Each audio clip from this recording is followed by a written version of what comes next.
இது மகிமை நேரம்.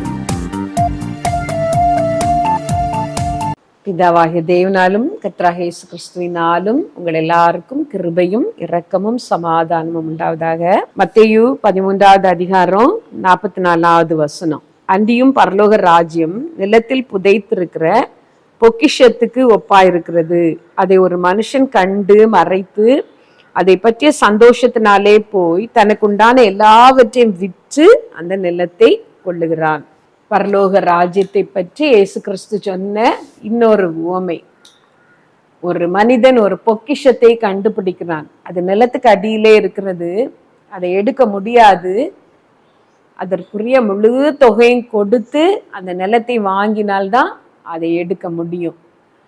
இந்த பொக்கிஷத்தை கண்டுபிடித்த அந்த மனிதனுக்கு ஒருவரும் கண்டுபிடிக்காத அந்த விலையேற பெற்ற பொக்கிஷத்தை நான் கண்டுபிடித்து விட்டேனே என்று சொல்லி அதிக சந்தோஷம். ஒருத்தரிடமும் அதை சொல்லவில்லை. போய் அந்த நிலத்தின் விலையை கேட்கும் பொழுது அது ஒரு பெரிய விலை, பெரிய தொகை. அதை கொடுத்து வாங்க நிர்வாகம் இல்லை. தனக்கு உண்டான எல்லாவற்றையும் என்று சொன்னால் அவருடைய வீடு சொத்து எல்லாவற்றையும் வித்திருப்பார். எல்லாவற்றையும் விற்று போய் அந்த நிலத்தை வாங்குகிறார். ஏனென்றால் அந்த பொக்கிஷத்தை பற்றி அவ்வளவு சந்தோஷம், அதை வாங்குகிறார். இயேசு கிறிஸ்து பரலோக ராஜ்யத்தை பற்றி நமக்கு சொல்லி தந்த ஒரு உவமை இது. பரலோக ராஜ்யம் இந்த உலகத்திலே நமக்கு வாக்கு பண்ணப்பட்டிருக்கிறது. பயப்படாதே சிறு மந்தையே, உங்களுக்கு ராஜ்யத்தை கொடுக்க உங்கள் பிதாவானவர் பிரியமா இருக்கிறார் என்று இயேசு நமக்கு சொல்லி இருக்கிறார். இந்த உலகத்திலே கடினமான ஒரு சூழ்நிலைகளிலே நீங்கள் வைக்கப்பட்டிருக்கலாம். நான் பிறந்தது முதல் பாடுகளை அனுபவிக்கிறேன் என்று நீங்கள் சொல்லலாம். எனக்கு திருமணமானது முதல் எனக்கு பாடுதான். என்றைக்கு இந்த வீட்டிலே வந்தேனோ அந்த நாள் முதல் நான் வேதனைப்படுகிறேன். வாழ்க்கையின் ஒரு சந்தோஷத்தையும் நான் அனுபவிக்கவில்லை. பாடுகள் தான் என்னுடைய வாழ்க்கையாக இருந்து வந்திருக்கிறது என்று நீங்கள் நினைக்கலாம். ஆண்டவர் உங்களுக்கு சொல்லுகிற வார்த்தை, பயப்படாதே, உங்களுக்கு ராஜ்யத்தை கொடுக்க உங்கள் பிதாவானவர் பிரியமா இருக்கிறார். கர்த்தர் நமக்கென்று வைத்திருக்கிற ஒரு அன்பின் ராஜ்யம் உண்டு, அன்பின் குமாரனுடைய ராஜ்யம் உண்டு, ஒரு ஆனந்த பாக்கியம் உண்டு. அந்த பாக்கியமான வாழ்க்கைக்கு நாம் போய் சேர இந்த உலகத்திலே நமக்கு பாடுகள் உண்டு, கஷ்டங்கள் உண்டு. அந்த மனிதன் சுகபோகமாக வாழ்ந்து கொண்டிருந்திருக்கலாம், பெரிய பங்களாலாம் இருந்திருக்கலாம். ஆனால் அதையெல்லாம் விற்றால்தான் அந்த பொக்கிஷத்தை வாங்க முடியும். அதே போலதான் அந்த உலக வாழ்க்கையிலே இந்த உலகத்தின் அநேக இன்பங்களை நாம் தொடர்ந்து பாடுகளை அனுபவிக்கும் பொழுதுதான் அந்த பரலோக ராஜ்யத்திற்கு நாம் போய் சேர முடியும். வேத வசனம் சொல்லுகிறது, நாம் அநேக உபத்திரவங்களின் ஊடாக அவருடைய ராஜ்யத்திற்கு போக வேண்டியது அவசியமாயிருக்கிறது என்று சொல்லி, இந்த பாடுகளின் ஊடாக உங்களுக்கு மறுக்கப்பட்ட அந்த நன்மைகளின் பிரதிபலனாக நீங்கள் பெற்றுக்கொள்வது அந்த விலையேற பெற்ற பொக்கிஷம், அந்த பரலோக ராஜ்யம். அத நாம இந்த உலகத்திலே நாம் அனுபவிக்கிற ஒவ்வொரு பாடுகளும் ஒவ்வொரு கஷ்டங்களும் நம்மை பரலோக ராஜ்யத்திற்கு தகுதி உள்ளவர்களாக மாற்றி கொண்டிருக்கிறது. அநேக வேளைகளிலே நமக்கு எழும்புகிற ஒரு கேள்வி, ஏன் இந்த பாடுகள் எனக்கு வந்தது? நான் நன்றாகத்தானே வாழ்ந்திருந்தேன். அவரை ஏற்றுக்கொண்ட நாள் முதல் நான் பாடுபடுகிறேனே, இயேசுவுக்காக என்னுடைய வாழ்க்கையை ஒப்பு கொடுத்தது முதல் நான் கஷ்டப்படுகிறேனே, ஊழியத்திற்கென்று நான் வந்தது முதல் கஷ்டப்படுகிறேனே என்று நீங்கள் நினைக்கலாம். வேதம் சொல்லுகிறது, இக்காலத்து பாடுகள் இனி வரும் மகிமைக்கு ஒப்பிடத்தக்கவைகள் அல்ல. பூமியிலே ஆண்டவர் நமக்கு பாடுகளையும் கஷ்டங்களையும் அனுமதித்தாலும் இதெல்லாம் கொஞ்ச நாட்கள் தான். ஒரு கதையை சொல்லி நான் முடிக்கலாம் என்று நினைக்கிறேன். நமக்கு எல்லாருக்கும் தெரிந்த கதை தான். சாது சுந்தர் சிங் ஒரு காலத்திலே வேத புஸ்தகத்தை கிழித்து எல்லாருக்கும் முன்பாக எரித்தவர். அவருடைய உள்ளத்திலே அவருடைய அமைதி அவர் இழந்து போனார். உண்மையான ஒரு சமாதானத்தை தருகிற ஒரு தெய்வம் உண்டா, உண்மையான ஒரு தெய்வம் உண்டா என்று அவர் தேடி திரிந்தார். அவருக்கு கண்டுபிடிக்க முடியவில்லை. கடைசியாக நினைத்தார், இந்த சமாதான கேட்டோடு இந்த குழப்பமான இருதயத்தோடு நான் வாழ முடியாது, என் உயிரை நான் எடுத்து போடலாம், மாய்த்து கொள்ளலாம் என்று சொல்லி அதிகாலையிலே அவருடைய வீட்டிற்கு அருகே போகிற ஒரு ரயிலிலே தன்னுடைய தலையை வைத்து தன்னுடைய உயிரை மாய்த்து கொள்ளலாம், அந்த உலகத்தை விட்டு போய்விடலாம் என்று தீர்மானித்து காலையில் எழும்பி அதற்கான ஆயத்தங்களை அவர் செய்தார். அந்த உலக வாழ்க்கை அவருக்கு கசந்து போனது. இந்த உலகத்தை முடித்து விடலாம் என்று அவர் நினைத்த பொழுது ஆண்டவர் அவருக்கு அதிசயமாக காட்சி கொடுத்தார். வானத்தையும் பூமியும் உண்டாக்கின சர்வ வல்லமை உள்ள தேவனை சிலுவையில் அறையுண்டவராக அவர் கண்டு இவர்தான் மெய்யான தெய்வம் என்று ஏற்றுக்கொண்டார். உலகம் கொடுக்கவும் எடுக்கவும் முடியாத சமாதானம் அவரை நிரப்பிற்று.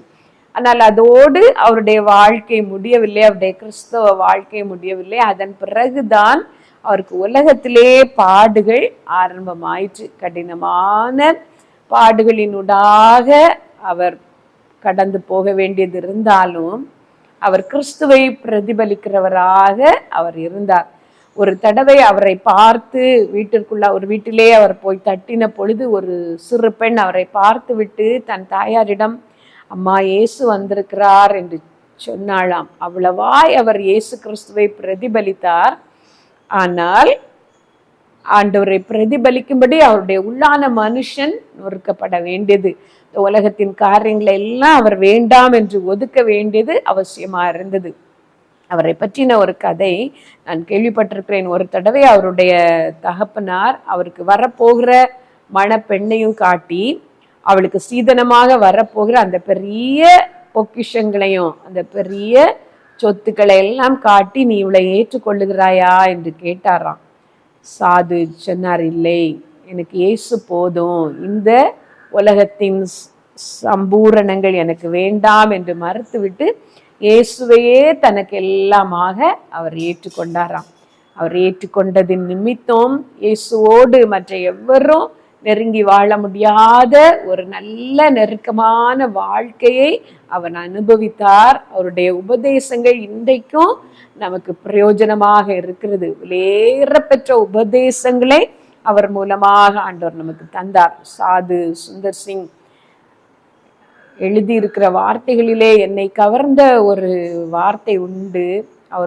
அவர் ஒரு இடத்துல எழுதியிருக்கிறார், உலகமானாலும் சரி நரகமானாலும் சரி இயேசு கிறிஸ்து எங்கே இருக்கிறாரோ அந்த இடம் எனக்கு வேண்டும். நரகத்திலேயும் இயேசு கிறிஸ்து இருந்தால் எனக்கு அது இன்பமாகத்தான் இருக்கும் என்று சொல்லி அவ்வளவாய் அவர் இயேசு கிறிஸ்துவை அறிந்திருந்தார். இயேசு கிறிஸ்துவை பற்றி அறிவினால் அவர் நிரம்பி இருந்தார். இயேசு கிறிஸ்து தருகிற அந்த இன்பத்தை அவர் அனுபவித்தார். இதுதான் உலகத்தில் உள்ள எல்லாவற்றையும் விற்றாகிலும் நாம் பெற்றுக்கொள்ள வேண்டிய விலையேறப்பெற்ற பொக்கிஷம். இந்த உலகத்தில் உள்ள எல்லாவற்றையும் அனுபவித்து விட்டு கர்த்தருக்கென்று எந்த தியாகமும் செய்யாமல் எந்த பிரயாசமும் படாமல் இயேசு கிறிஸ்துவையும் நாம் அனுபவிக்கலாம், அவரோடு ஒரு வாழ்க்கையை நாம் சம்பூர்ணமாக அனுபவிக்கலாம் என்று சொன்னால் அது முடியாது. எந்த விலை கொடுத்தாவது பெற்றுக்கொள்ள வேண்டிய விலையேற பெற்ற பொக்கிஷம் இயேசு கிறிஸ்து. இதை கேட்கிற நீங்கள் இயேசுவிடம் கேளுங்கள், இயேசப்பா எங்களுக்கு வேண்டியதெல்லாம் நீர்தான், இந்த மண்ணுக்காக விலையேறப்பெற்ற மாணிக்கமாகிய உண்மை நான் விட மாட்டேன். இந்த உலகத்திலே எனக்கு பாடுகள் தான் பங்கானாலும் நான் பாடுகளினூடாகத்தான் வாழ்க்கை நடத்த வேண்டும் என்று எனக்கு நீர் தீர்மானித்திருந்தாலும் உம்முடைய சித்தம் என்னுடைய வாழ்க்கையிலே நிறைவேறட்டும், பரிபூரணமாக உம்முடைய கரத்திலே என்னை ஒப்பு கொடுக்கிறேன் என்று சொல்லி பாருங்கள். அவரோடு கூட உள்ள வாழ்க்கை இன்பமானது. ஒருவேளை நீங்கள் நினைக்கிற காரியங்கள் உங்களுக்கு மறுக்கப்படலாம், இந்த உலகத்தின் சில காரியங்கள் தரப்படாமல் போகலாம், ஆனால் அதனாலே இந்த வாழ்க்கை ஒரு மோசமான வாழ்க்கையாக துக்கம் நிறைந்த வாழ்க்கையாக இருக்கும் என்று நீங்கள் நினைக்காதீர்கள். அவரோடு கூட வாழ்க்கை இன்பமானது, ஆசீர்வாதமானது. ஒரு நாளும் உங்கள் மனசாட்சி உங்களை குற்றப்படுத்தாது. உலகத்தின் ஆசீர்வாதங்களை எல்லாம் நீ விட்டு விட்டாயே என்று அது சொல்லாது. இல்லை, நான் விட்டதெல்லாம் அது சரிதான், ஒரு மேன்மையான ஒன்றுக்காக தான் நான் அதையெல்லாம் இழந்தேன் என்று உங்கள் இருதயம் ஒரு நாளிலே ஏற்றுக்கொள்ளும். கண்களை மூடி ஜெபிப்பீர்களா? சர்வ வல்லமையுள்ள எங்கள் நல்ல தகப்பனே, நம்மை நாங்கள் ஸ்தோத்தரிக்கிறோம்ப்பா. இந்த செய்தியை கேட்கிறவர்கள் கர்த்தாவே, விசேஷமாக பாடுகளினூடாக போகிறவர்களுக்காக நான் ஜெபிக்கிறேன். கிறிஸ்துவினாலே பாடுகள் பெறுகிறது போல அவராலே ஆறுதலும் எங்களுக்கு பெறுகிறது என்று சொல்லியிருக்கிறதே. உங்களுடைய பிள்ளைகள் ஆறுதல் அடையட்டோம்ப்பா. அவருடைய காரியங்களை நீர் மேற்போட்டு கொள்ளும் ஆண்டவரே. அவருடைய அந்த சோர்வை எல்லாம் நீர் நீக்கி போடும். உம்முடைய பிள்ளைகள் புது பலன் அடையட்டும். தம்மால் தெரிந்து கொள்ளப்பட்டவர்களின் விஷயத்தில் நீடிய பொறுமை உள்ளவராய் இருந்து அவர்களுக்கு இரக்கம் செய்யாமல் இருப்பாரோ என்று சொல்லி இருக்கிறதே. உம்முடைய பிள்ளைகளுக்கு இரக்கம் செய்யும் ஆண்டவரே, இரக்கம் செய்யும்பா. அவர்கள் வேண்டிக் கொள்ளுகிற அந்த காரியங்கள்ல அற்புதங்கள் நடக்கட்டும். அது எவ்வளவு பெரிய காரியமானாலும் இயேசுவின் நாமத்தினால் அந்த தடைகள் நீங்கும்படி நாங்க கட்டளையிடுகிறோம். உம்முடைய பிள்ளைகள் வாஞ்சிக்கிற அந்த ஆசீர்வாதத்தை பெற்று கொள்ளட்டும். நீர் ஆசீர்வதி ஆண்டவரே. தடைகள் எல்லாம் நீக்கி போடும். உம்முடைய நாம மகிமைப்படட்டும். ஆசீர்வதிக்கவே ஆசீர்வதியும். உம்மை தேடுகிறவர்களுக்கும் தேடாதவர்களுக்கும் வித்தியாசம் உண்டு என்று சொன்னீரே, அந்த வித்தியாசத்தை நாங்கள் காணட்டும். எல்லா மகிமே நாங்கள் உமக்கு செலுத்துகிறோம். இயேசுவின் நாமத்துல ஜெபிக்கிறோம் எங்கள் நல்ல பிதாவே. ஆமேன்.